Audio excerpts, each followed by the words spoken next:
Buongiorno a tutti e benvenuti in questo mio nuovo video. Oggi vedremo come fissare una telecamera a 360 gradi su una macchina. Il primo metodo che vedremo è questo qua. Si fissa la telecamera con una ventosa sul cofano dell'auto in modo da poter inquadrare sia la parte anteriore del veicolo sia l'interno del veicolo, volendo poi fare un reframing del video durante la fase di editing.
Il secondo metodo consiste nell'attaccare la telecamera con una ventosa sulla portiera della macchina dopo averla pulita in modo che possa fare bene presa.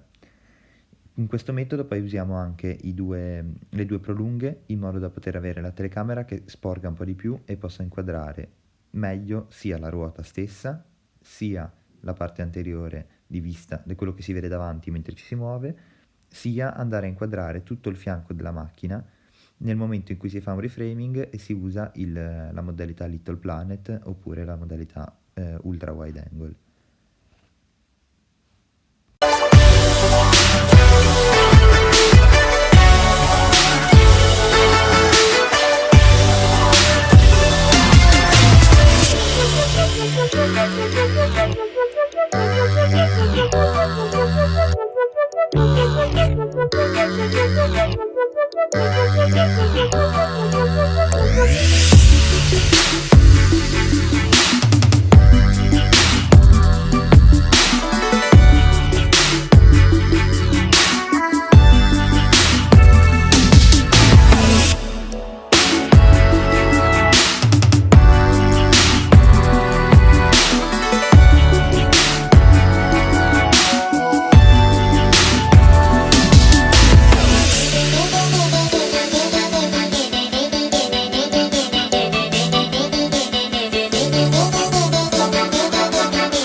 Il terzo metodo consiste nell'attaccare la ventosa sul tetto della macchina e utilizzare sempre le due prolunghe per poter avere la telecamera in una posizione più rialzata.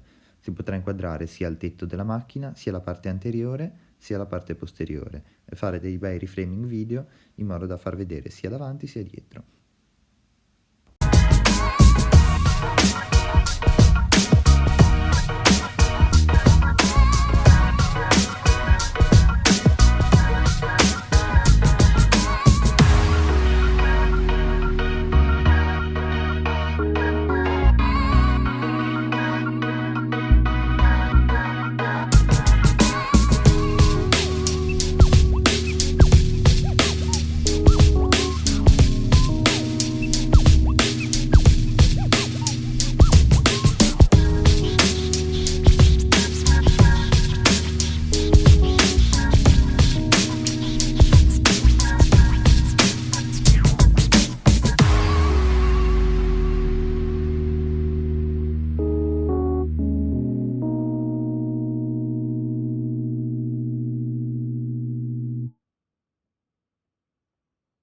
What we do here is go back.